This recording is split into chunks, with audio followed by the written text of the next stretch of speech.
Hello, Management 4071. This is my online section. How are you doing? This is a short video to get you ready and motivated for week 3. Yes, you have already made it to week 3. Congratulations. This week, we're diving into one of the areas that's in my wheelhouse, so to say. My doctoral dissertation used equity, diversity, and inclusion as the framework. Now, many people kind of can get confused. Diversity isn't about bringing in a certain quota of individuals from a certain country or from a certain race into your organization and giving them a job. No, diversity is about when you open up the position and you're collecting together a pool of talent. You have criteria that the people have to meet in order to be qualified. And that criteria is, do they have the right education for the job? Do they have the right experience for the job? Are they able to do the job? Things like that.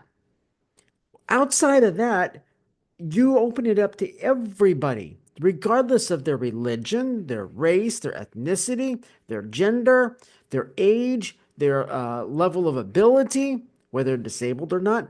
You open it up to everybody, pending that they're qualified.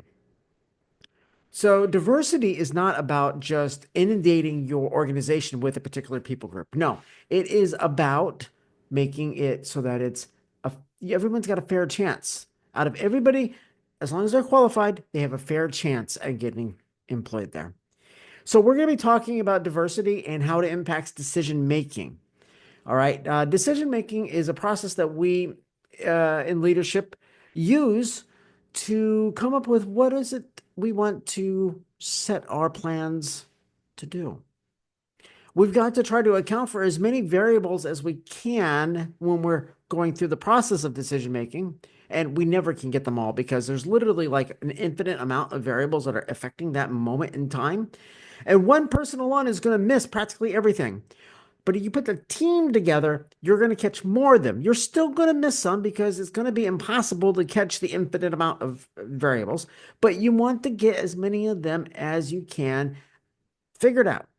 Then you got to think in the future when this plan is finally in effect, what are going to be the possible variables affecting that moment in time? It sounds confusing. That's because our human brains were wired to think linearly. If they, then B. Let me try that again. If A, then B, then C. If I do this, this is the consequence. If I do this, this is the outcome. We think linearly, but life isn't like that. Think back to when you first learned how to ride a bicycle. If you made a mistake, the outcome, positive or negative, occurred like that. I wound up on my face on the ground eating dirt many times. Well, you learn, okay, if I do that while I'm riding the bicycle, I'm going to get into an accident. I'm going to fall. The consequence is immediate, but we we're learning all these different factors that could lead to us being on the ground with a mouthful of dirt. Now, what if the consequence was separated from the action that led us to that consequence by days, weeks, months, or years? What if you're riding the bicycle and you make a mistake, but you don't fall on your face for 10 years? I know that sounds ridiculous, but that's how it's like as mature adults in this thing we call reality, let alone being a leader. We engage in an action, we say a statement, and the consequences of the outcome may not happen for days, weeks, months, years down the road. And we've got to be cognizant of that. We've got to try to plan and prepare for that. That's called non-linear thinking. Reality is non-linear. It doesn't follow a straight line. It's all over the place. It's bouncing around. That's reality. And I hope that the slides kind of clear some of this up for you. But we apply this when we engage in the decision-making process to try to come up with the best possible decision that we can. Now, what if we come up with a decision? We think it's the best decision that we can come up with. We implement it, but there's a problem with it. Because after you implement your decision, you need to follow up. You need to evaluate on a continual basis because you might have to go back and readjust some of the parameters that you used in making this decision. You might have to tweak a thing or two. Well, just because you find yourself needing to go back and change something doesn't mean that you made a bad decision. It means that you're being aware of the decision, you're paying attention, you're analyzing it, you're evaluating it, and you're responding in a proactive way. Reaction, being reactive, is when something happens and we go and we just try to fix it. We don't think in advance, hey, this might happen.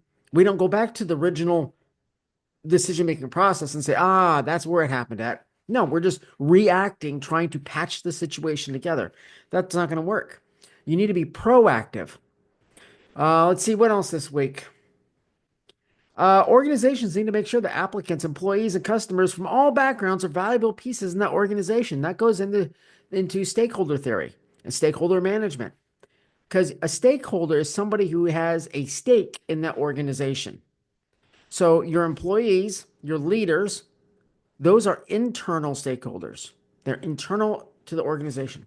External stakeholders are your customers, your clients, your suppliers, your vendors, your distribution network, your customers. I think I already said them.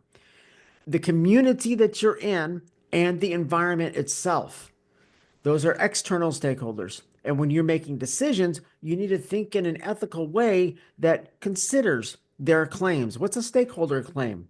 Well, that is something that the stakeholder says the organization should do for them. They've got a right to say that because they are an active stakeholder. They're a customer. They want a product. They want it at a good price. They want it at a good value for a good value.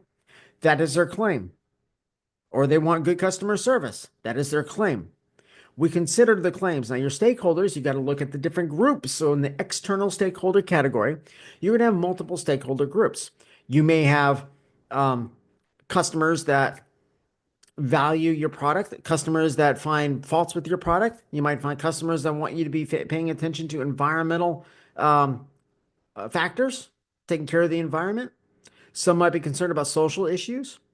And you do an analysis and you figure out who's where on the list. So who's the most important? Who's got the largest voice? The next largest, the next largest. And you listen to the voice of the customer, the voice of the stakeholder when you're making your decisions. And you want your customers and you want your employees and your staff, everybody, all your stakeholders to feel like they're important to the organization because without the stakeholders, an organization just is not going to function. Without internal stakeholders, it can't operate because there's nobody to do the work.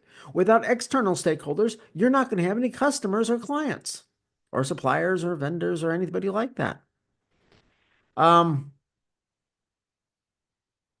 I believe everything else pretty much is covered. One, in your material, be sure that you're reading the material each week. Two, it's covered in the notes. And also, I have included a link in this, in the my announcement to my Clear University faculty YouTube channel. Now, you're going to have to subscribe to that if you want to watch the videos, because after my original class watches something, I leave it as public for about a week or two, and then I set it to private. Okay, because we just don't want everybody out there having this. So I restrict down who can see it. But I want my students now, my current students, to be able to see it.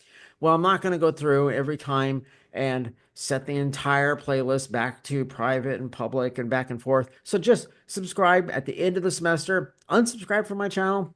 There's no reason to keep watching me unless you really just happen to like watching a bald guy with a funny goatee lecture.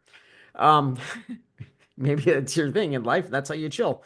Um, anyway, those are there for you. Those are actual lectures, videos of lectures that I recorded when I was teaching a hybrid version of this course. The hybrid version is there's 1 day a week meeting on campus, and then the second lecture for that week we meet on Zoom. So you can watch those, and hopefully that will also help shed more light into this particular class, this course. If you have any questions this week, please be sure that you email me. Make sure that you keep up with your work. You got a discussion. Your initial post is due Wednesday by, I think it's at what, 11:59? Your replies, and you need to be doing the replies. You need to reply to at least 2 classmates each week. Otherwise, this is not much of a discussion. That has to be done by Sunday by 11:59. You have an assignment this week on diversity, managerial decision making. and that's due Sunday evening. And then you have a quiz over chapters 1 through 6. That's also due by Sunday evening. So make sure you keep up with that stuff right there. Hope you have a great week. I am in the process. I'm going to share with you a little bit of good news. I wrote a conference paper in the starting last summer, and then I wrote it through the last fall, and I have a co-author. One of my old professors from back in the day, we both wrote this paper together, so it's pretty exciting to work with one of my old professors. But the conference was the European Academy of Management, and they put it through the peer review process, which is a blind process. It got accepted. I get to go to Florence, Italy in June, and I get to present this paper before my peers, my colleagues, other people who are academics, people with PhDs and master's degrees similar to me. And I get to present this paper to them. I'm excited. I'm going to be this evening getting my reservations organized and um, tickets and flight tickets and itinerary and all that stuff. So I'm excited about that. So I just wanted to share that with you because sometimes you might think your professor, well, all they do is they talk to us and they grade our papers. Well, there's more to it. We also write, we do research. I myself am actually a social scientist. I do research into the areas that pertain to the sociological and psychological aspects of management, organizations. I'll look at leadership and organizational strategy. I'm also a theologian. My first master's was from seminary. I am a graduate level theologian. So I work on theology, I work on religion, art, philosophy, and then, of course, business management, leadership, organizational strategy, things like that. So we as professors do stay busy because this isn't all we do. We have to keep up with our academic pursuits because once you finish your degree work as with getting your PhD, there's still more work after that. I'm not in class anymore as a student, but I'm always working to refine and to improve my academic skills and abilities and knowledge. So it's exciting time for all of us, and I'm going to let you go. Welcome to week 3. Have a great, wonderful week.